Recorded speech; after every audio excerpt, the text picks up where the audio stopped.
जी, अस्सलाम वालेकुम। आज मेरे साथ मोहम्मद सोहेल ख़ान न्याज़ी साहब मौजूद हैं। इनका ताल्लुक़ बकर से है, तहसील दरिया ख़ान। और इन्होंने अपनी मैट्रिक और एफएससी जो है वो गवर्नमेंट स्कूल से की है। और उसके अलावा इनकी बीएससी इलेक्ट्रिकल इंजीनियरिंग है फ्रॉम फास्ट यूनिवर्सिटी। और आईसीटी स्कॉलरशिप जो है के थ्रू की है, फुली फंडेड स्कॉलरशिप थी इनकी। उसके अलावा इन्होंने एमए पॉलिटिकल साइंस किया हुआ है प्राइवेट कैंडिडेट के तौर पर कंपोजिट में सरगोदा यूनिवर्सिटी से। तो थोड़ा सा जानते हैं इनसे कि इनकी पीपीएससी की जर्नी क्या है। और अगर अपने इंट्रोडक्शन में कुछ ऐड करना चाहते हैं तो फिर साहब जी बताइएगा। जी, बहुत शुक्रिया सर। सबसे पहले तो आपका बहुत शुक्रिया कि आपने आईबीएस प्लेटफॉर्म पे मुझे इनवाइट किया और अपने जो एक्सपीरियंसेस हैं, अपने जो मुशाहदात हैं, अपने जो तजुर्बात हैं, वो शेयर करने का मौका प्रोवाइड किया। सबसे पहले तो बहुत शुक्रिया। थैंक इसके बाद सर मेरी जो जर्नी, जैसे आपने थोड़ा सा तारुफ़ करा दिया कि मैं बुनियादी तौर पे मैंने इलेक्ट्रिकल इंजीनियरिंग की है फ्रॉम फास्ट यूनिवर्सिटी इस्लामाबाद। अगस्त 2018 में मेरी ग्रेजुएशन होती है। उसके बाद मैंने ये जो पीपीएससी की जर्नी है, ये सितंबर 2018 से शुरू की। पहला पेपर मैंने दिया था एक्साइज इंस्पेक्टर का, तो वहाँ से ये जर्नी स्टार्ट होती है। और इस जर्नी में मैंने मोर देन 40 पेपर्स दिए हैं पीपीएससी एफपीएससी के कुल मिला के, जिसमें से अल्लाह पाक के करम से कि 17 प्लस जो है ना वो मैंने रिटर्न क्वालिफाई किए हैं, शॉर्ट लिस्ट हुआ हूँ जिसमें। सही है। और ये क्लबिंग से पहले के हैं। सही है। और अल्लाह पाक का ख़ास करम है कि मैं अल्हम्दुलिल्लाह 6 टाइम्स जो है ना वो मुझे रिकमेंडेशन मिली है। और अल्लाह पाक का ख़ास फ़ज़ल है कि मैं शायद उन कैंडिडेट्स में भी शामिल हूँ जिसको 3 डिफरेंट रिक्रूटमेंट एजेंसीज, जिस यानी कि पीपीएससी, एफपीएससी और एनटीएस, इन तीनों ने अल्हम्दुलिल्लाह रिकमेंड किया है। अच्छा, हाँ और जी, माशाल्लाह। ये मैं प्रिवेंटिव ऑफिसर एफपीएससी के थ्रू, और अभी इन्होंने करंटली जो है इंस्पेक्टर एफआईए का और इंस्पेक्टर एएसएफ का और पेट्रोल ऑफिसर का अभी रिसेंटली इन्होंने टेस्ट क्लियर किया है। तो इंशाल्लाह एफपीएससी के हवाले से भी आपसे पूछते हैं। और इसके अलावा पीपीएससी के थ्रू अभी ये लेक्चरर जो है कॉमर्स के तौर पर सर्व कर रहे हैं करंटली। उसके अलावा ईएससी जर्नल में भी, सिविक्स। सॉरी सिविक्स, जी। सिविक्स के तौर पर जो है वो कर रहे हैं सर्व। तो जी सॉरी, कंटिन्यू कीजिएगा। जी, तो राइट नाउ मैं लेक्चरर सिविक्स के तौर पे काम कर रहा हूँ। प्रिवेंटिव ऑफिसर, जैसा कि आपने बता दिया, प्रिवेंटिव ऑफिसर एफबीआर में मेरी सिलेक्शन हुई अल्हम्दुलिल्लाह। और ये यानी 40 आपने जो है वो टेस्ट दिए हैं जी। और उसमें से ये आपका निकल कर आया है। जी, ये आउटकम है। और ठीक हो गया। तो ये तो हो गया आपका तारुफ। जी। तो अब पहले नंबर पे मैं ये यहाँ पर लाजमी बात बता दूं कि इनका ताल्लुक एक मिडिल क्लास फैमिली से है। और मुझे सुहेल साहब बता रहे थे कि इन्होंने कोई स्टार्ट में पेपर दिया और उसमें कोई इन्हें बंदा मिला जिसने इनको डीमोटिवेट किया। वो जी। बताइएगा, वो आपकी स्टोरी जी। बड़ी इंटरेस्टिंग थी। जी, वो बड़ा एक ज़बरदस्त वाक़या है कि जब पहला पेपर मैं देने गया, पीपीएससी का मेरा पहला पेपर था, सितंबर 2018 को पेपर हुआ था। हम्म। और एक्साइज इंस्पेक्टर की सीट्स आई थी सरगोदा रीजन की, हर रीजन वाइज थी। हम्म। मैं जब पहला पेपर देने के लिए गया तो एग्जामिनेशन हॉल में मैं दाखिल होने वाला था, तो वहाँ पे देखा डिफरेंट कैंडिडेट से। मेरा तो वेरी फर्स्ट एक्सपीरियंस था ये। तो एक कैंडिडेट के साथ मेरा तारुफ हुआ और उन्होंने कहा कि आपका ये कौन सा पेपर है। तो मैंने उन्हें बताया मैंने वेरी फर्स्ट टाइम अप्लाई किया है पीपीएससी में और मेरा पहला पेपर है। उन्होंने मुझे कहा कि मेरा ये जो पेपर मैं देने के लिए आया हूँ, मेरा 56 नंबर पेपर है हम्म। और मैं अभी तक शॉर्टलिस्ट नहीं हो सका। हम्म। और ये जो जिस जिस रिक्रूटमेंट एजेंसी के लिए आप अप्लाई कर रहे हैं, ये एक फुली जो है ना बोगस है। इसमें ट्रांसपेरेंसी नहीं है। इसमें उन लोगों की सिलेक्शन होती है जो लोग पैसे वाले हैं, जिनका कोई लिंक है, जिनका कोई सोर्स है, सिर्फ वही लोग कामयाब होते हैं। तो आप अगर यहाँ पे आए हैं तो ये आप अपना एक्सपीरियंस आजमा लें, तो आपकी सिलेक्शन नहीं होगी। तो तो आपको कैसा फिर आपने कैसा मुशाहिदा किया? जी, मैंने बड़ा मतलब वो जब उन्होंने बताया उसके बाद बड़ा सेट भी मुझे ना फील हुआ, क्योंकि मैं एक लोअर मिडिल क्लास से ताल्लुक़ था मेरा। मैं समझ रहा था कि एक ऐसा इदारा है जहाँ से मेरिटोक्रेसी अगर होगी तो मैं शायद क्वालिफाई कर जाऊँगा। लेकिन चूंकि मेरे पास ना इतने ज़्यादा वसाइल थे, तो मैं सोचूं ना मेरे पास कोई पैसा उस तरह करके था, ना मेरे पास लिंक्स थी, तो मैं बड़ा डीमोटिवेट हुआ। हम्म। लेकिन मैंने सोचा कि अब देखें कि ट्राई करनी चाहिए अच्छे तरीके से। और मेरा ये वाले साहब ने और मेरे मतलब जो बड़े हैं उन्होंने मुझे यही बताया था कि बेटा आपने जो है ना वो एफ़र्ट करनी है और एफ़र्ट से ही जॉब लेनी है। सही और है। अक्सर मेरे वाले साहब एक शेयर भी सुनाते हैं, मैं वो भी सुनाना चाहूँगा। और वो मैं समझता हूँ कि ये एक गाइडिंग लाइन है एस्पायरेंट्स के लिए। अक्सर वो कहा करते हैं कि नाकामी जावेद बसद शौके गवारा, नाकामी जावेद बसद शौके गवारा, गर्दन दर बातिल पे झुकाई नहीं जाती। हम्म। तो उन्होंने मुझे कहा कि आप हार जाएं कोई मसला नहीं है, लेकिन अगर आप चीट करके जीत जाते हैं उसका कोई फ़ायदा नहीं है। तो अपनी एफ़र्ट उसके बाद कोशिश की, और मैंने कहा ये जो इनकी मिसकंसेप्शंस हैं, कोशिश मैं करूँगा अपने एंड से, पूरी मेरी कोशिश होगी कि इस सिस्टम के थ्रू जिसको इन्होंने बोगस कहा है, हम्म मुझे नहीं पता था उस वक्त बोगस है या नहीं है, हम्म लेकिन मेरा यकीन था कि जो जिस तरह लैसल इंसान इल्ला मासा, कुरान पाक की आयत है कि वो जो हम एफर्ट करता है इंसान वो हासिल कर जाता है। हाँ, यानी इंसान को नेगेटिविटी के ऊपर फोकस नहीं करना जी चाहिए। हालांकि उस इंसान की एक बात ने इनको बड़ा डिमोटिवेट किया, जी लेकिन आपके सामने सुहेल साहब बैठे हैं और भी बहुत सारे आपके माशरे के अंदर लोग मौजूद हैं जिनका कोई रेफरेंस नहीं था, जिनके पास कोई बहुत ज़्यादा पैसे मौजूद नहीं थे और वो लगे हैं। तो इसलिए जो लोग भी सुहेल साहब की बात सुन रहे हैं, तो ऐसे किसी से भी आपको डीमोटिवेट होने की ज़रूरत नहीं है। जी तो नेक्स्ट बताते हैं। तो सुहेल साहब ज़रा ये बता दें कि कैंडिडेट्स, मैं देखता हूँ पर्सनली भी कि बहुत सारे फेसबुक ग्रुप्स बने होते हैं, व्हाट्सएप ग्रुप्स बने होते हैं, और डिफरेंट टाइप की एक्टिविटी जो है वो जनरेट की जा रही होती है बाय द कैंडिडेट्स और बाय अदर, जो है वो जो भी इसमें लोग मुलविस होते हैं। तो वो एक एक्टिविटी जनरेट कर रहे होते हैं जिसका मकसद बुनियादी तौर पर ये होता है कि कैंडिडेट्स को जॉब के हवाले से इंफॉर्मेशन देनी है। जी लेकिन असल में वो लोग जो है वो कैंडिडेट्स का टाइम ज़ाया कर रहे होते हैं। और अक्सर कैंडिडेट भी मैंने देखा है कि वो मुख्तलिफ लोगों से मुख्तलिफ एडवर्टाइजमेंट के बारे में जो है वो पूछते ही रहते हैं कि फ़लाना का एज लिमिट क्या है, फ़लाना कैसे अप्लाई करना है, फ़लाना। तो ये सारी चीज़ें, क्योंकि अब अगर एक कैंडिडेट स्टार्ट करना चाहता है, सबसे पहले तो उसको ये पता होना चाहिए कि यार ये सीटें आती कहाँ पर हैं, और दूसरे नंबर पर वो कैसे इनके बारे में इंफॉर्मेशन ले सकता है। अब उसके लिए वो बेचारा जो है वो डिफरेंट टाइप के ग्रुप्स ज्वाइन कर लेता है, जो उसके बाद इस तरह का माइंडसेट बनाते हैं कि वो सिर्फ इन्हीं बातों के अंदर रह के जो है ना रह जाता है कि जी इसकी एलिजिबिलिटी क्राइटेरिया क्या है, इसका सिलेबस क्या है, इसकी ये क्या है, ये क्या है। और वो सारा दिन लोगों को भी मैसेज करता रहता है, और तैयारी जो मेन चीज़ होती है, ये चीज़ें तो मेरा ख्याल बड़े ही अच्छे तरीके से पता की जा सकती हैं। तो थोड़ा सा कैंडिडेट्स को बताएं कि क्या राइट सोर्सेज हैं जहाँ से ये इन्फॉर्मेशन ली जा सकती है, और किस तरीके से जो नया एस्पिरेंट है जो आया है, तो वो कौन कौन सी जगह पर जाए जहाँ से उसको जो है ये सारी इन्फॉर्मेशन मिल जाए, और उसे ये डिफरेंट टाइप के व्हाट्सएप, फेसबुक या डिफरेंट टाइप के ग्रुप्स में ज्वाइन करने पड़े। जी, ये बड़ा रेलेवेंट क्वेश्चन है, और ये एक तरीके से टॉक ऑफ द टाउन भी है, हर जगह ये चीज़ नोट की जाती है। हम्म अब इसमें सबसे पहली बात तो ये है कि मैंने जो देखा है अपनी इसमें जर्नी में, बड़े मैंने कंफ्यूज लोग देखे हैं। हम्म उनकी बड़ी कन्फ्यूजन होती है, और वो पीपीएससी एफपीएससी को एज ए एक पार्ट टाइम एक्टिविटी समझ रहे होते हैं, जो कि गलत है। ऐसे नहीं है। हम्म अगर आप पब्लिक सर्विस कमीशन के इम्तहानात की तैयारी करते हैं तो आप फुली डेडिकेटेड होते हैं और आप 100% अपना देते हैं, तभी आप क्वालिफाई कर सकते हैं। ये ऐसे नहीं है कि आप इसको पार्ट टाइम लेके चलें। फिर जो पार्ट टाइम लोग होते हैं वो उन्हीं का ये मोस्टली ये काम होता है कि वो सोशल मीडिया पे जाएंगे, एक एक चीज़ का वो अननेसेसरी चीज़ें, ये चीज़ें डिस्ट्रैक्टर्स हैं।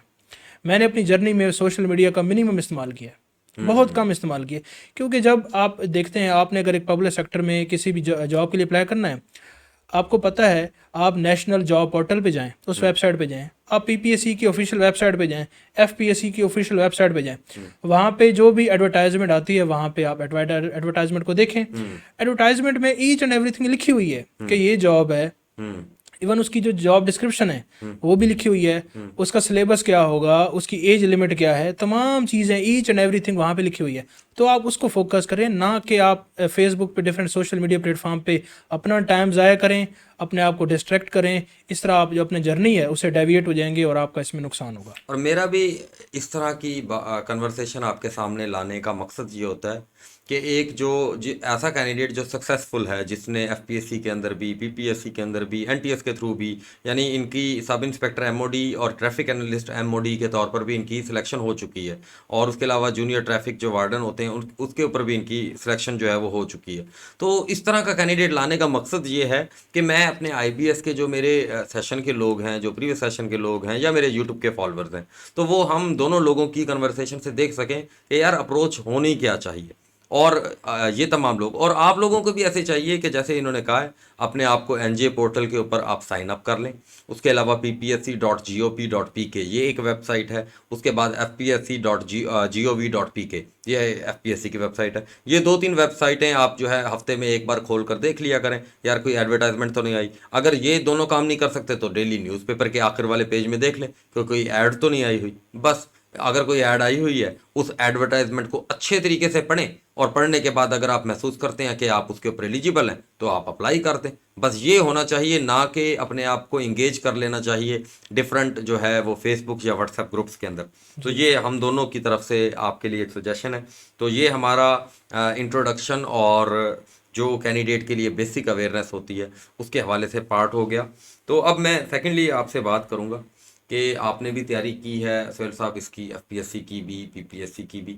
तो एफपीएससी की आपको पता है कि अभी सीट्स भी आई हुई हैं, असिस्टेंट डायरेक्टर एफआईए की, और इंस्पेक्टर एफआईए की, इंस्पेक्टर एएसएफ, और इस तरह की बहुत सारी सीट्स साल में एक आधी बार आती हैं लाजमी तौर पर।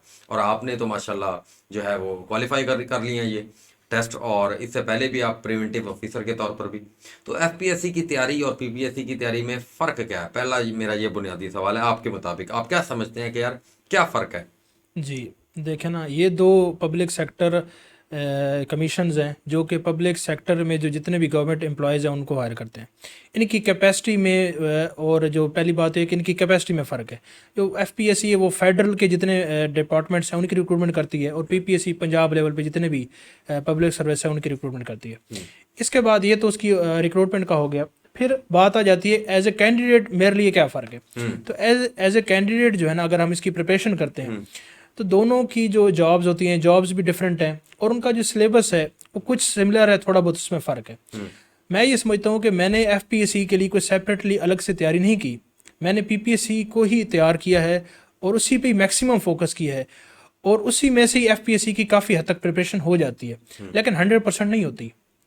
अगर आप देखें ना, पीपीएससी और एफपीएससी को कंपेयर करते हैं, तो पीपीएससी के अंदर 10 सब्जेक्ट्स होते हैं, आपने उनकी तैयारी करनी होती है, जबकि एफपीएससी में ऐसा नहीं होता।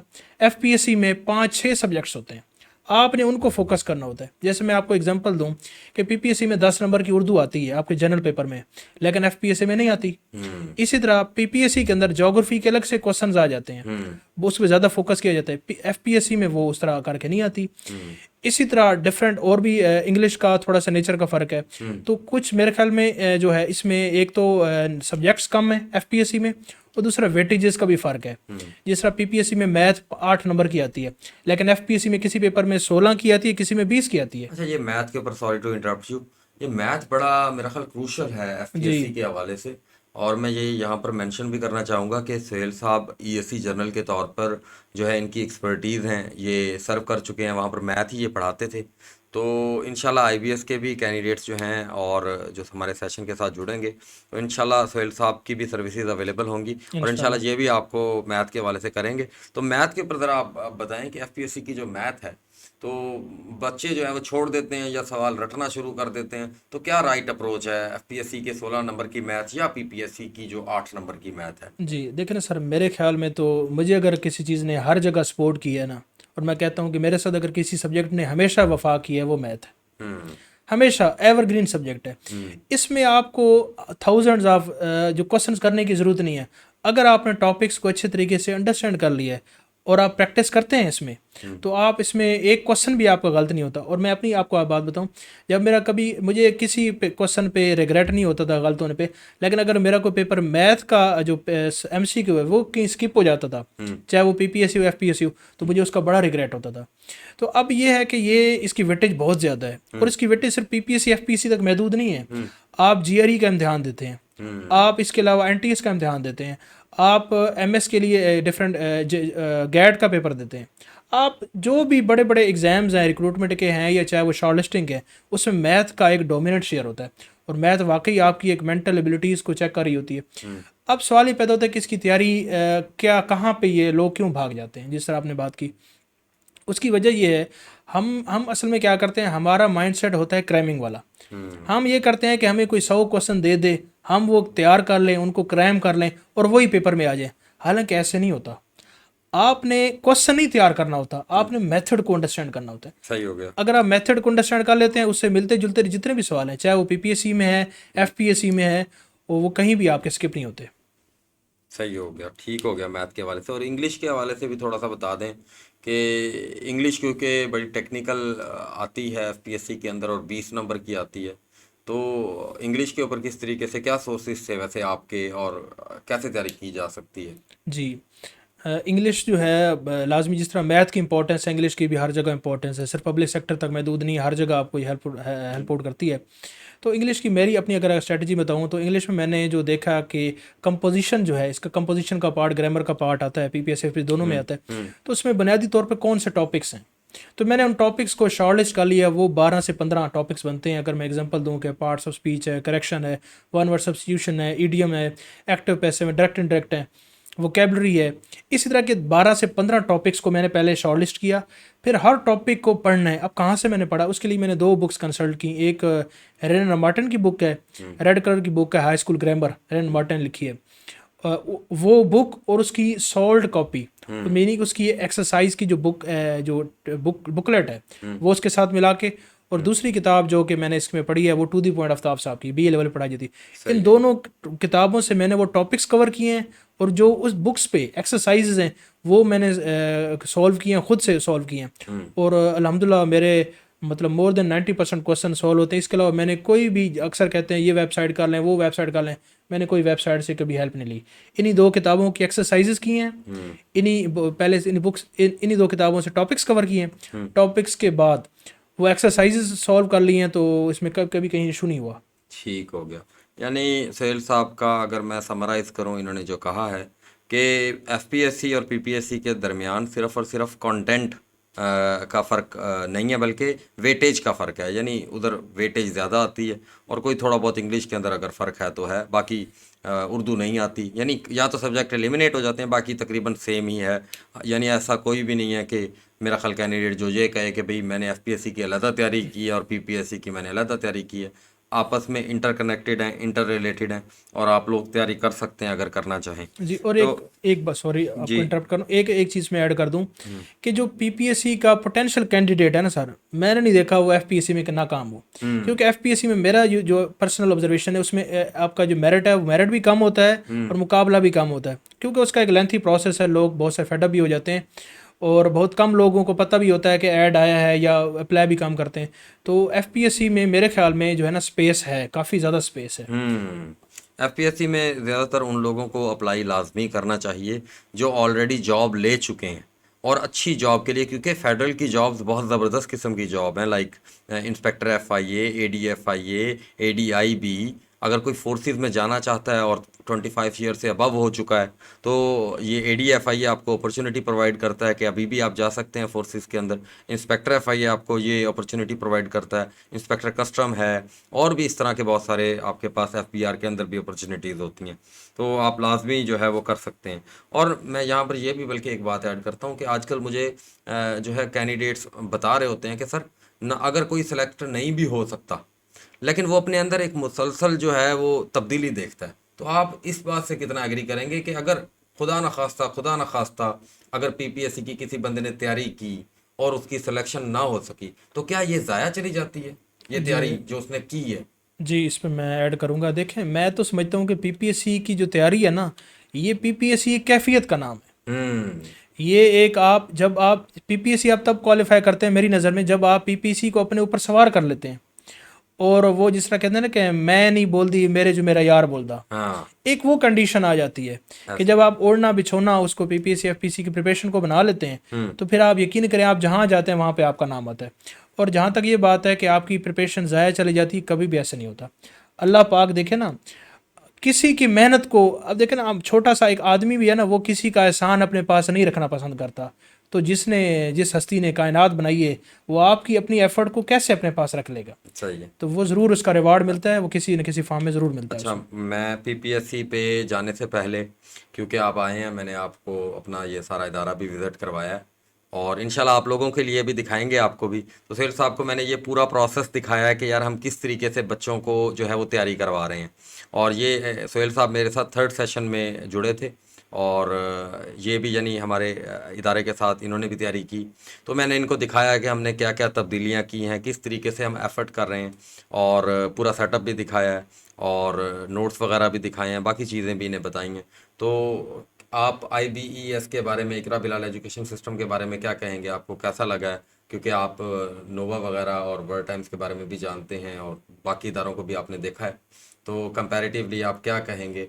वो तो वैसे उनके साथ हमारा कोई कंपैरिजन तो अभी बिल्कुल नहीं है। मैं वैसे एक बात कर रहा हूँ, आपने जी जी बाकी इदारे भी देखे हैं, अच्छे इदारे, जी और जी। अल्लाह ताला हमारे इदारे को भी दिन दुगनी रात चुगनी तरक्की करवाए। आमीन। तो आप किस तरीके से जो है वो देखते हैं इस तमाम चीज़ को? जी देखें, मतलब मैं आईबीएस का वैसे खुद भी इसका हिस्सा रहा हूँ, मतलब मैं स्टूडेंट था इसका, और अभी विज़िट किया है। तो जहाँ तक इनकी काविशें हैं, बिलाल साहब ने काफ़ी ज़्यादा सिस्टम को अपडेट किया है और काफ़ी जिद्दत लेकर आए हैं काफ़ी ज़्यादा, और ये बहुत ज़्यादा इन्होंने चीज़ें जो है ना इसमें और एड अप की हैं।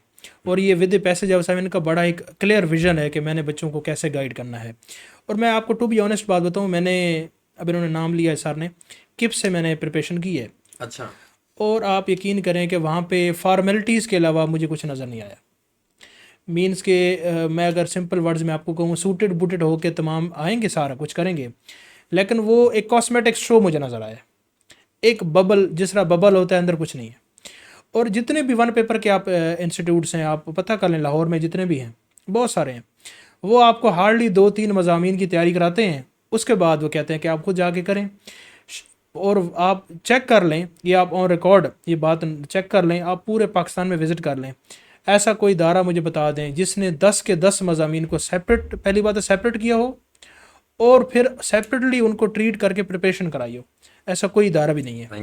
Thank you for your appreciation और एक्नॉलेजमेंट। जी अच्छा, मेहरबानी। हम अपने आगे बात बढ़ाते हैं। तो पीपीएससी जो है, एक बात तो क्लियर हो गई कि हम मिडिल क्लास जो लोग हैं, यानी अब मैं बहुत सारे लोगों को देखता हूँ कि आजकल इकोनॉमिक कंडीशंस जो हैं वो बहुत ज़्यादा, आपको पता है, ख़राब हैं, और पाकिस्तान के अंदर वैसे ही एक पॉलिटिकल इंस्टेबिलिटी है, और इंस्टीट्यूशंस भी आपस में ऑन द वर्ज ऑफ जो है वो कोलिजन है। तो ये इस सारे मामलात के अंदर आप क्या समझते हैं कि एक मिडिल क्लास के पास इन तमाम चीज़ों के होने के बावजूद भी कोई और ऑप्शन होता है क्या? उसके पास इतने रिसोर्सेज होते हैं कि वो बाहर चला जाए या वो अपना कारोबार कर ले? तो हम लोगों को ये चीज़ रियलाइज़ करनी चाहिए और अपने वालिदैन के ऊपर मज़ीद बोझ जो है वो नहीं डालना चाहिए कि उनसे इस तरह की एक्सपेक्टेशन करें। हमारे लिए एक ही रास्ता है कि हम तैयारी करें, तैयारी करके अपनी नौकरी लें, उसके बाद अल्लाह ताला हमारे लिए अपॉर्चुनिटीज़ जो है वो खोलता रहेगा। क्या कहेंगे सोहेल साहब इसके बारे में, कि हम लोगों के पास तो यही आसरा है, और जी फिर इसके बाद आप बल्कि फाइवर के ऊपर भी काम कर रहे हैं, आप जी मुझे जी बता रहे हैं। जी तो ज़रा बिल्कुल। बताएं, इस बारे में बताएं कि हम मिडिल क्लास के लिए है कोई और इसके अलावा भी हल, या इसके अलावा कोई और बात हम तो जी इसी तरीके से कर सकते हैं ग्रो? जी देखिए ना, ये मतलब थ्योरेटिकली तो बंदा बहुत कुछ कह सकता है, ये कर दूंगा वो कर दूंगा, लेकिन बात ये होती है जो आप प्रैक्टिकली करते हैं। हाँ जी। ठीक है। तो अगर कोई देखें, अब बहुत से दोस्त हैं वो कहते हैं कि बाहर, मैं कहता हूँ ज़रूर जाना चाहिए। जाना चाहिए, आप स्कॉलरशिप पे जाएं, या आप अगर वैसे अफोर्ड कर सकते हैं आप ज़रूर जाएं। बिल्कुल। वैसे भी देखें, पीपीएससी एफपीसी में सैचुरेशन है, काफ़ी लोग हैं। ऐसे ही है। अगर आपको ऑप्शन मिलता है तो आप ज़रूर जाएं। हम्म। और जो भी है ना, आपका एक विजन क्लियर होना चाहिए कि आप किस साइड पे जो है ना कन्फ्यूजन में ना हो। मैंने पहले बात की थी कि मोर देन 80% जो एस्पायरेंट्स हैं वो कन्फ्यूज्ड हैं। वो कहते हैं हम ये करना भी चाहते हैं और नहीं भी करना चाहते। ये ना करें। बिल्कुल। आप इधर उस साइड पे हो या इस साइड पे हो। ऐसे ही। जब आप, अगर किसी कैंडिडेट को ये समझता है कि मैंने पब्लिक सर्विस कमीशन के इम्तिहानात की तैयारी करनी है, वो इस तरफ आ जाता है, तो वो होल हार्टेडली तैयारी करे, अपना इसमें मैक्सिमम इनपुट दे। और अगर वो मैक्सिमम इनपुट देता है तो अल्लाह पाक कामयाब करेंगे। अभी तो बहुत जिस तरह आप मेंटोरशिप कर रहे हैं, अब मैं अपनी अगर बात करूँ, जब मैंने जर्नी स्टार्ट किया था सितंबर 2018 में, उस वक्त तो टू बी ऑनेस्ट कोई सर हमें तो ऐसा एस्पायरेंट भी नहीं मिलता था कि जो तैयारी कर रहा हो, और हम लिस्ट देखते थे, और मुझे ऐसा लगता था कि ये लिस्ट शायद ऊपर से कोई खलाई तरीके से कोई नाजिल हुई है। मैंने तो फेस देखे भी नहीं थे। ये मैं आपकी इंफॉर्मेशन में ऐड कर दूं, मैंने भी, मेरा भी वही तकरीबन सेम टाइमलाइन था। तो यकीन करें, उस टाइम तक कैंडिडेट्स ना पेपर की जो सवाल थे वो भी छुपाते थे, और मैंने इससे पहले नहीं सुना था कि यार ये पीपीएससी के 10 सब्जेक्ट। ये तो जब मैं तैयारी करने लगा तो मुझे रियलाइज़ हुआ उसके एक मिड के पॉइंट के ऊपर जा कर के, यार ये 10 सब्जेक्ट होते हैं और इस तरीके से तैयारी की जा सकती है। फिर मैंने जो है ना उनको उसके ऊपर एक वीडियो भी बना दी, और फिर उसके बाद मैंने पेपर को भी डिस्कस करना स्टार्ट कर दिया। आपने देखा होगा, जी बल्कि बिल्कुल 2021 के अंदर आपने जाकर देखा होगा उसको। बिल्कुल बिल्कुल। हाँ जी। ऐसे ही है तो नहीं। ये जो है ना, बाकी आपकी बात ठीक है कि 2018 के अंदर अगर हम देखें वन पेपर के अंदर, और इंटरव्यू के वाले से भी आप कह रहे थे कि वो भी बड़ा गैप है। जी जी। तो ये सोहेल साहब, इंशाल्लाह ना हम दोनों प्लान कर रहे हैं कि यार वन पेपर के अंदर जो जो लेक्चरर के हवाले से इंशाल्लाह आईपीएस काम करेगा, और इंटरव्यू के हवाले से क्योंकि मुझे बहुत सारे लोग जो है वो कॉल करते रहते हैं, सर हमने इंटरव्यू की तैयारी करनी है, इंटरव्यू की तैयारी करनी है।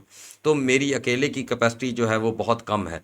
तो इंशाल्लाह सोहेल साहब जैसे लोग आते रहेंगे और इंशाल्लाह। बहुत ही मुखलिस इंसान है और कैंडिडेट्स के लिए कुछ करना चाहते हैं। पिंडी से स्पेशल आए हैं मेरे पास और मिलने आए हैं, तो इनकी बड़ी मेहरबानी है। तो अब बहुत हम शुक्रिया सर। आगे बात करते हैं।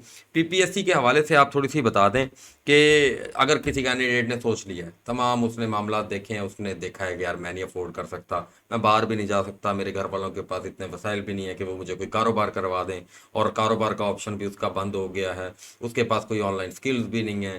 तो क्योंकि ऑनलाइन स्किल आप कर रहे हैं वैसे फाइवर, इसके बारे में बताइएगा, इसमें कितनी एक अपॉर्चुनिटीज़ हैं एक न्यूबी के लिए, जी देखे ना, और उसके पास स्किल भी ना होगा। जी, ये जो है ना अपॉर्चुनिटीज़, अब जहाँ भी जाएंगे तो आपको सैचुरेशन नज़र आती है। आप खुद देखें ना, आपको 25 करोड़ का मुल्क है, वहाँ पे अपॉर्चुनिटीज़ को देख लें, अपॉर्चुनिटीज़ बड़ी स्केर्स हैं, बहुत कम है। हम्म तो आप जिस फील्ड में भी जाएंगे तो आपको ऐसा लगेगा यार सारा जहान इधर ही आया हुआ है। हम्म तो चाहे वो जिधर भी चले जाएं, तो जहाँ तक फाइवर की बात है तो वहाँ पे भी बड़ी कंपटीशन है। आप जिस फील्ड में भी जाएंगे, जब तक आप काम नहीं करेंगे, आप एफर्ट नहीं करेंगे, हम्म तो आप क्राउड का हिस्सा होंगे, आप वैसे अचीवर्स में नहीं होंगे। यानी उधर भी आपको एक स्किल सीखने के लिए 1.5 साल 2 साल लग जाएगा। जी फिर उसके बाद आपको एक्टिव रहना पड़ेगा और फिर आपको ऑर्डर मिलेंगे और 20-30 हज़ार की आपकी जी इनकम स्टार्ट होगी, और जिसके बारे में आपको पता ही नहीं होगा कि वो जी कब खत्म हो जाए। मैंने भी अपवर्क और फाइवर पर काम किया है। यानी लेकिन गवर्नमेंट नौकरी में अगर आपने 1.5 साल तैयारी कर ली है, आपको नौकरी मिल गई है, तो आपको ये एक परमानेंसी प्रोवाइड करेगी जी और आपको एक सिक्योरनेस प्रोवाइड करेगी कि यार खुदा ना खास्ता अगर मुझे कुछ हो जाता है, कोई मामला बन जाता है, तो मेरी तनख्वाह चलती रहेगी,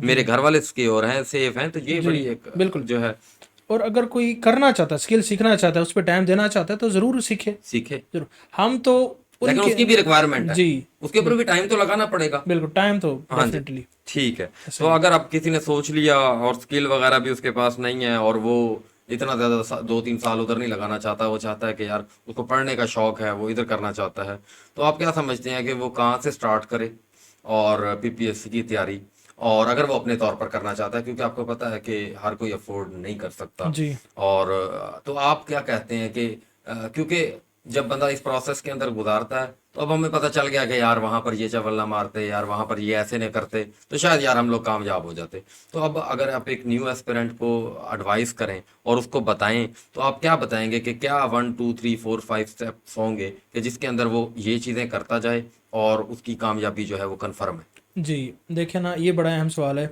हम्म अब इसमें मेरे ख्याल में ना जितने भी कैंडिडेट्स हैं ना, वो दो किस्म के कैंडिडेट होते हैं। कुछ होते हैं वो सेल्फ ड्रिवन होते हैं, और कुछ होते हैं फोर्स ड्रिवन। हम्म जो सेल्फ ड्रिवन होते हैं, मैं नहीं समझता उनको इतना इतनी मेंटोरशिप की उस तरह ज़रूरत होती है। वो हर थिक एंड थिन में, हर अच्छे बुरे हालात में, सब कुछ में, सब कुछ इकट्ठा भी कर लेते हैं, वो बुक्स भी ले लेते हैं, सब कुछ कर लेते हैं, और एफर्ट करके वो निकल जाते हैं। और ऐसी की तो परसेंटेज बहुत कम है। हम्म उनको किसी एकेडमी की या किसी प्लेटफॉर्म की मैं नहीं समझता ज़रूरत है। वो खुद ही सब कुछ कर लेते हैं, एफर्ट भी करते हैं, खुद टकरें भी मारते हैं, लेकिन आखिर अचीव भी कर लेते हैं। और ऐसी बहुत से एग्जांपल भी आपको मिल जाएंगी। जो मेजोरिटी है वो फोर्स ड्रिवन है। हम्म अब फोर्स ड्रिवन के लिए ज़रूरी है कि कुछ लोग होते हैं, वो कहते हैं कि हमें कोई गाइडलाइन प्रोवाइड करे, हमें कोई रास्ता प्रोवाइड करे। तो मेजोरिटी लोग एस्पायरेंट इसी में होते हैं। तो उनके लिए भी रास्ता बड़ा ज़रूरी है, उनको गाइडलाइन बड़ी ज़रूरी है। तो मैं तो ये कहूँगा, अगर किसी को गाइडलाइंस की ज़रूरत है, या तो ये वो अपने आप को खुद डिसाइड करे ना कि वो सेल्फ ड्रिवन में आता है या फोर्स ड्रिवन में आता है। अगर वो सेल्फ ड्रिवन में आता है, उसको किसी प्लेटफॉर्म ज्वाइन करने की कोई ज़रूरत नहीं है, वो किसी एकेडमी में भी ना जाए, बिल्कुल ऐसे। लेकिन उसको प्रूव करे कि मैं सेल्फ प्रिपरेशन करके मैं अचीवर हूँ। वो प्रूव करे, बिल्कुल ऐसे। ठीक है, उसको प्रूव करना पड़ेगा। वो ओनस उसके ऊपर लाई करता है। फिर जो फोर्स ड्रिवन है, और वो कहता है कि नहीं मुझे जनाब, मेरे अपने बहुत सारे दोस्त हैं, वो कहते हैं कि यार कोई गाइडलाइन दो, और हमें ना कोई हो जो रोज़ाना पूछे कि आपने ये काम करना है, हमें बताए, हमारी एक तरीके से हमें ना गाइड करे साथ साथ। तो उसके लिए मेंटरशिप की एकेडमी की ज़रूरत होती है। और ऐसी एकेडमी जो आपको लेटेस्ट ट्रेंड के साथ भी आगाह करे, पेपर भी कलेक्ट करे, आपको पेपर्स के बारे में गाइड भी करे, जॉब डिस्क्रिप्शन के बारे में बताए, बहुत सी बातें बताए, तो मेरे ख्याल में आपकी जर्नी हाफ हो जाती है। और जिस तरह कहते हैं ना कि problem shared is problem halved. तो जब एस्पायरेंट्स जब एक अच्छे काबिल मेंटोर के पास जाते हैं और अपने कंसर्न्स बताते हैं कि सर मेरे 50 नंबर हैं या 60 नंबर हैं, तो मेरा 10 नंबर का गैप आ रहा है, तो जो मेंटोर होते हैं, कॉम्पिटेंट मेंटोर होते हैं, वो उसके जो सब्जेक्ट्स हैं उसको बाइफरगेट करके बता देंगे कि कहाँ पे आपकी डेफिशिएंसीज हैं। वो एक गाइडलाइन प्रोवाइड करेंगे और वो बड़े जल्दी अचीव कर लेंगे। सही हो गया। तो पीपीएससी के हवाले से ये यही कह रहे हैं कि अच्छा, पीपीएससी में एक और मैं आपसे सवाल पूछ लूँ कि पास पेपर की क्या अहमियत है। और पास पेपर, क्योंकि बहुत सारे कैंडिडेट कहते हैं कि जी, दो ओपिनियन हैं इसमें। जी एक ओपिनियन तो ये है कि पास पेपर कर लो, आपकी जॉब हो जाएगी। जी और दूसरी ओपिनियन ये है कि जी, पास पेपर का कोई फायदा नहीं है, ये तो सारा कुछ बाहर से आता है। तो आप क्या समझते हैं कि पास पेपर की कितनी एक अहमियत है और इनको कैसे किया जा सकता है? जी। देखें, मेरे ख्याल में तो ये जो पास पेपर्स हैं, इम्तियाज़ शाहिद की बुक है, ये कोई भी बुक, दूसरी बुक है जिसमें पास पेपर कवर किए हुए हैं, ये बड़ी इंपॉर्टेंट है। और इसको तो मैं कहता हूँ कि ये मैग्ना कार्टा ऑफ पीपीएससी है, या बाइबल ऑफ पीपीएससी भी कह सकते हैं। ऐसे। तो आपका ये जो पीपीएससी एफपीएससी की प्रिपरेशन को जो अम्ब्रेला प्रोवाइड करती है अगर कोई बुक, तो वो यही किताबें हैं। ऐसे। तो इनको तो आप छोड़ ही नहीं सकते ना, बिल्कुल ऐसे। इनको तो आप मुकद्दस किताब समझ लें। और आप, मैं तो कहता हूँ, तकिए की जगह इस्तेमाल करें। जिस तरह वो नेपोलियन बोनापार्ट द प्रिंस को कहते हैं ना, it is my bed book, hmm. जो जो द प्रिंस किताब है मैकियावेली की। हम्म। और वो उसने उसे बड़ा कुछ सीखा भी सही, और बड़ी तारीख मतलब बड़ी ज़बरदस्त किताब है वो। और इसको आप अपनी बेड बुक बना लें। पहले नंबर पे तो ये कि इसका कोई भी पेपर आपने मिस नहीं करना। सबसे शुरू आप क्या करें, शुरू में लेटेस्ट जो पेपर हुए हैं 2023 के हुए हैं, लेटेस्ट पेपर जब आप करेंगे आपको एक ट्रेंड पता चल जाएगा पीपीएससी का, वो क्या है कि किस तरफ जा रहा है। तो 23, 22, 21 फिर ग्रेजुअली पूरी किताब को करें लाजमी। फिर उसके बाद ये बुक जो है ना आपको 40-50 नंबर तो दिला के दे देगी, बिल्कुल ऐसे। लेकिन आप उसमें शॉर्टलिस्ट नहीं होंगे। अच्छा। शॉर्टलिस्ट नहीं होंगे। शॉर्टलिस्ट के लिए आपको 20-25 नंबर एक्स्ट्रा चाहिए। अच्छा वो कहाँ से आएंगे? जी। वो आएंगे आपकी, जब आप सब्जेक्ट्स को डिवाइड करेंगे और आप सब्जेक्ट की एक सेपरेटली प्रिपरेशन करेंगे, और आप सेपरेटली उसको प्रिपेयर करेंगे और आप पेपर देंगे। फिर आप पेपर्स में अपनी डेफिशिएंसीज को दूर करेंगे, बार बार इस प्रैक्टिस से गुजरेंगे, फिर आप उस मार्जिन को कम करेंगे। नहीं तो आप अगर सिर्फ पीपीएससी की किताब को 100% भी आप हिफ्ज कर लें तो आप 40-50 नंबर से ज़्यादा नंबर नहीं लेंगे। हद 60 आ जाएंगे, किसी 60 आ जाएंगे, इससे ज़्यादा नहीं आएंगे। और आप शॉर्ट लिस्ट कभी नहीं होंगे। और शॉर्ट लिस्ट इनकेस आप हो भी गए, जब आप इंटरव्यू टेबल पे जाएंगे तो आपका नॉलेज बड़ा हालो होगा। और आप ये चाहेंगे कि मुझसे पूछे कि जनाब माउंट एवरेस्ट कहाँ है, मुझसे पूछें कि सबसे बड़ा पेनिनसुला कौन सा है, कहाँ पे है। तो आपसे ये तवक्को उनसे करेंगे, ऐसे नहीं होता। जब इंटरव्यू पे आप जाते हैं तो वहाँ पे आपका सतही नॉलेज उनको फ़ौरन ही पता चल जाता है। ठीक हो गया। तो फाइनली वो चीज़ ये डिसर्व करती है। आपने बड़ा ज़बरदस्त तरीके से एक्सप्लेन कर दिया पास पेपर के हवाले से। यानी अगर बाकी उसने 20 नंबर लेने हैं तो सब्जेक्ट को बाइफरकेट करें कि जी कौन कौन से यार सब्जेक्ट्स हैं, कितने कितने नंबर आते हैं, मेरा कौन सा एरिया वीक है, उसके ऊपर डेडिकेटेडली काम करे। और इस तरीके से कोई अगर सेल्फ प्रेपरेशन करना चाहता है तो वो शायद कर सकता है। जी तो लेक्चरर जो है, लेक्चरर के हवाले से अब बात कर लेते हैं, क्योंकि आप भी लेक्चरर सिविक्स जी हैं जी और मैं आप भी भी हैं, लेक्चरर पाकिस्तान स्टडीज़ हूँ। माशाल्लाह जी। तो हम दोनों का यानी फील्ड भी तकरीबन ही सेम है। जी जी तो लेक्चरर के हवाले से बताएं, अभी सुनने में आ रहा है, कंफर्म नहीं है मुझे, कि 1900 सीट्स जो हैं वो आनी है। और जी हमारे यानी हायर एजुकेशन डिपार्टमेंट जो हैं, तो लगता तो है कि सीट्स जो हैं वो अनकरीब इंशाल्लाह अनाउंस होंगी। जी तो लेक्चरर जो हैं वो कब तैयारी शुरू करें? बहुत ज़्यादा जो है ना वो कैंडिडेट राब्ता भी करते रहते हैं कि सर लेक्चरर की तैयारी करवा दें, लेक्चरर की तैयारी। तो कोई है आपको आइडिया कि ये कब तक अनाउंस हो जाएंगी सीट्स? जी और इसकी तैयारी यानी कब स्टार्ट करे कैंडिडेट? 1 साल पहले करे, 2 साल पहले करे, और ये कब कर देनी चाहिए शुरू? जी देखें ना, जहाँ तक लेक्चरशिप की जॉब्स का ताल्लुक है, तो आप ये जितनी भी सीट्स हैं आप सब ओपन ही हैं। आप जाएं सिस लिखें गूगल पे, कॉलेज इन्फॉर्मेशन सिस्टम, आप उनकी वेबसाइट ओपन हो जाती है, वहाँ पे देख लें किस सब्जेक्ट की कितनी सीट्स वैकेंट है। और आप खुद देख लें कि जिस तरह सर ने बताया काफ़ी ज़्यादा सीट्स वैकेंट हैं, और वो ad expectedly within 6 month आ जाएगा। सही हो गया। अब मैं कभी भी उस सिपाही को अच्छा सिपाही नहीं समझता जो जंग स्टार्ट होने के बाद हथियार उठाए। जबरदस्त। वो नाकाम मेरे ख्याल में सिपाही होता है। सिपाही वही कामयाब होते हैं जो, वो कहते हैं ना, forewarned is forearmed, जो वेल प्रिपेयर्ड हो, पहले से वो देख के बैठे हों कि मैंने कैसे इसकी प्रिपरेशन करनी है। तो पहली बात तो ये कि आपने ये प्रिपरेशन पहले स्टार्ट करनी। अगर आपने लेक्चरशिप करनी है तो आप कल का इंतज़ार क्यों करते हैं? आज स्टार्ट करें। तो जिस तरह कहते हैं ना कि do it today what, don't put off till tomorrow what you can do today. जो आज आप कर सकते हैं कल पे क्यों छोड़ते हैं? तो आज से वो प्रिपरेशन स्टार्ट करें। अब फिर जब प्रिपरेशन आपने स्टार्ट करनी है तो सबसे पहले तो आप ये देखें कि लेक्चरशिप का जो इम्तिहान होता है, जिस सब्जेक्ट का भी पेपर 80% सब्जेक्ट होता है आपका, 20% जीके होता है। अब इसमें सब्जेक्ट तो आपने अपना यानी definitely sorry to interrupt you, यानी आपने ये बात कर दी कि आज से शुरू करनी है तैयारी। आज से कर दें। ठीक हो गया, क्योंकि लेक्चरर के हवाले से जो है ना हमें कॉल्स भी आती रहती हैं। तो इंशाल्लाह मैं और सुहेल साहब के साथ भी कुछ और लोग भी हैं हमारे कॉलेजेस में जो इंटरेस्टेड हैं। तो इंशाल्लाह आप लोगों की गाइडलाइन के लिए और आपके लिए एक डेडिकेटेड जो है, क्योंकि बाज़ लोग ऐसे होते हैं स्पेशली फीमेल कैंडिडेट्स, जी वो ये चाहती हैं कि भी हम लेक्चरर की जॉब करना चाहती हैं। जी, तो बहुत अच्छी इंशाल्लाह, जॉब है उनके हाँ लिए, जी, ड्रीम जॉब है बिल्कुल बिल्कुल। खवातीन के लिए। तो इंशाल्लाह मैं जो है और सुहेल साहब के साथ मेरी बात हुई है इस बारे में तफसील के साथ। तो इंशाल्लाह हम लेक्चरर के लिए इस बार मेरा डेडिकेटेड काम करने का इरादा है, और उनको शुरू से लेकर आखिर तक जो है हम लेकर चलेंगे कि तैयारी जो है लेक्चरर स्पेशली पॉलिटिकल साइंस हो गई, सिविक्स हो गई, क्योंकि सुहेल साहब ने 2 बार लेक्चरर पॉलिटिकल साइंस का टेस्ट जो है वो क्लियर किया है। जी और लेक्चरर पाकिस्तान स्टडी मैं हूँ, उसके अलावा लेक्चरर फिज़िक्स भी अवेलेबल है हमारे पास, और भी जितने भी लेक्चरर हैं वो सब अवेलेबल हैं। और जिन्होंने 2-2 3-3 बार जो है वो कामयाबी ली है, शॉर्टलिस्ट हुए हैं, उसके बाद वो करंटली जो है वो सर्व कर रहे हैं। तो इंशाल्लाह उनके साथ कोऑर्डिनेट करके आप लोगों के लिए जो लेक्चरर की तैयारी करना चाहते हैं उनके लिए इंशाल्लाह जो है वो काम भी करेंगे और लाजमी। तो अब हम ज़रा बात कर लेते हैं लेक्चरर के हवाले से कि एक तो लेक्चरर का जो सिलेबस है, एक तो आप वो बता दें, और दूसरे नंबर पर इसके साथ ये भी बता दीजिएगा कि ये जो 20 नंबर का जीके है, तो ये लेक्चरर का बड़ा उनका सवाल होता है कि सर हम इसको छोड़ दें या ना करें। तो कौन से ऐसे कैंडिडेट हैं जिनको ये छोड़ देना चाहिए, और कौन से ऐसे कैंडिडेट हैं जिनको ये करना चाहिए, और ये क्या कितनी अहमियत का हामिल है? जी, ये तो 80, जिस तरह आप सर ने बताया कि 80% सब्जेक्ट होता है, 20% जीके होता है। तो पहली बात तो ये कि मैं कहता हूँ उन सब्जेक्ट कैंडिडेट्स को आप माइनस कर लें जो कहते हैं छोड़ देना चाहिए। देखिए, एक एक पॉइंट्स में मेरिट आपका कैलकुलेट हो रहा है, और वहाँ पे आप कह रहे हैं कि आप 20 नंबर का एक जो चंक है उसको आप छोड़ दें। ये तो एक बड़ी अजीब सी बात है। तो छोड़ने वाला कोई ऑप्शन नहीं है। अगर कोई छोड़ता है तो इसका मतलब ये है कि वो जॉब छोड़ रहा है। हम्म। तो आप 20% को कभी भी इग्नोर नहीं कर सकते। और मैं आपको बताऊं सर कि जो जीके है ये कभी कभी बड़ा इंपॉर्टेंट हो जाता है। कभी कभार ऐसे होता है कि जो एक सब्जेक्ट का पेपर इंतहाई डिफिकल्ट आ जाता है, और 40 में से आप जो है ना 20-25 नंबर हार्डली ले सक रहे होते हैं। ऐसे पेपर लेक्चरशिप में आए हैं। और अच्छा। बिल्कुल आप देखें, अब लास्ट टाइम पॉलिटिकल साइंस का पेपर आया, उसमें आप देखें कि फीमेल की 132 सीट्स थी, अच्छा। और टोटल 280 सीट्स, 280 कैंडिडेट से उन्होंने टेस्ट को पास किया, यानी 40 पे यानी merit। 40 से मेरिट रुक गया। और यानी उनको जो पूल था 625 को वो नहीं मिला, और 280 लोग मिले। ऐसे बहुत सारे सब्जेक्ट्स हैं।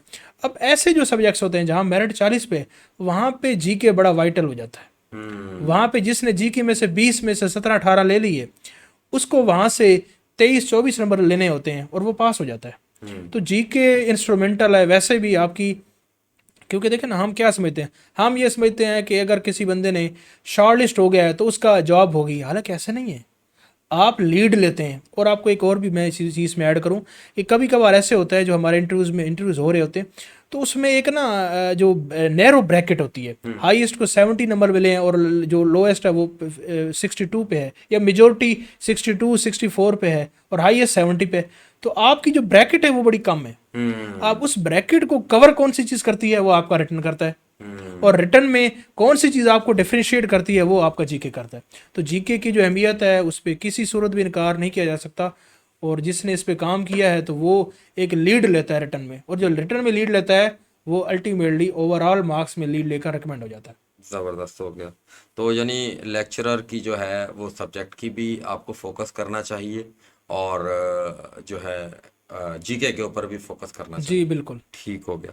अच्छा, लास्ट में आपने माशाल्लाह 6 रिकमेंडेशंस जो हैं वो ली हैं, जी अल्हम्दुलिल्लाह। और इसका मतलब आपने 6 इंटरव्यू तो ऐसे हैं जिनमें आपने सिलेक्शन ली, उसके अलावा भी आपने जी 15-20 जो हैं वो इंटरव्यूज दिए हैं। जी तो एक आपका एक्सपीरियंस है। वन पेपर के हवाले से इंटरव्यू की इतनी ज़्यादा गाइडेंस मौजूद नहीं है, जी और बिल्कुल अभी ऐसे ही है। ज़्यादातर ऐसे इदारे भी नहीं हैं जो कोई मॉक इंटरव्यूज़ वगैरह कंडक्ट करते हों। तो आप क्या समझते हैं कि पीपीएससी का जो इंटरव्यू होता है, या वन पेपर का कोई भी जो इंटरव्यू है, उसकी कितनी अहमियत है, और इसके अंदर मॉक इंटरव्यूज़ का कितना किरदार है? जी देखिए, मैं समझता हूँ कि बहुत ज़्यादा किरदार मॉक इंटरव्यूज़ का है। अगर मैं इंटरव्यूज़ की प्रिपरेशन को अगर करूँ बाइफरकेट, तो इस तरह मैं कर सकता हूँ कि इंटरव्यू, मेरे ख्याल में इंटरव्यू आपका जो डे होता है वो भी बड़ा मैटर करता है। वो डे भी बड़ा मैटर करता है। इंटरव्यू मैं, हालांकि ये थोड़ी डिफरेंट रहा है, मैं ये समझता हूँ कि आपकी जो सही एफर्ट है ना, वो रिफ्लेक्ट आपका रिटन टेस्ट करता है। इंटरव्यू क्या चीज़ रिफ्लेक्ट करता है? इंटरव्यू बहुत सी आपका नॉलेज पर रिफ्लेक्ट करता है, लेकिन उसके साथ साथ आपके साथ बुजुर्गों की क्या दुआएं हैं, आपकी किस्मत मुकद्दर, वो भी उसमें काफ़ी एक फैक्टर होता है। और अगर इसकी मैं बात करूँ जहाँ तक मॉक इंटरव्यूज़ की, तो मेरे ख्याल में जो मेरी पर्सनल राय है कि इसमें 60% आपकी कम्युनिकेशन स्किल्स मैटर करती हैं, और उसके बाद जो 40% है वो आपका नॉलेज मैटर करता है। सही हो गया। और जो अब 60% जो आपकी कम्युनिकेशन स्किल्स हैं, वो हर किसी की होती हैं, किसी की थोड़ी एवरेज होती है, किसी की बिलो एवरेज, किसी की बहुत अच्छी होती हैं। तो मैं ये समझता हूँ कि मेजोरिटी जो कैंडिडेट्स होते हैं वो एवरेज पे लाया करते हैं। जब वो मॉक इंटरव्यूज़ देते हैं तो उनकी कम्युनिकेशन स्किल्स बहुत इंप्रूव करती हैं, और मैंने पर्सनली खुद भी मॉक इंटरव्यूज़ दिए हैं और उसका मुझे बहुत फ़ायदा हुआ है। सही और है। ये मेरे ख्याल में ऐसा कोई प्लेटफॉर्म भी नहीं है, इस पर काम करने की ज़रूरत है, और मॉक इंशाल्लाह। इंटरव्यूज़ अगर होते हैं तो ये बहुत फ़ायदा होता है। ठीक हो गया।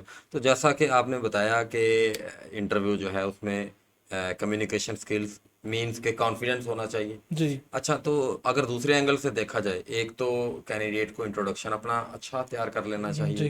दूसरे नंबर पर उसको सब्जेक्ट की तैयारी करनी चाहिए, और तीसरे नंबर पर जो हालात हाज़िरा हैं, करंट अफेयर्स हैं, जी। उसकी भी तैयारी, या इसके अलावा भी कुछ आप समझते हैं कि कोई अहम है जो कैंडिडेट्स को आप बताएं? जी, देखिए इंटरव्यू की अगर मैं बुनियादी बात करूँ तो जिस तरह आपने बता दी, इंट्रोडक्शन बड़ा इंपॉर्टेंट है।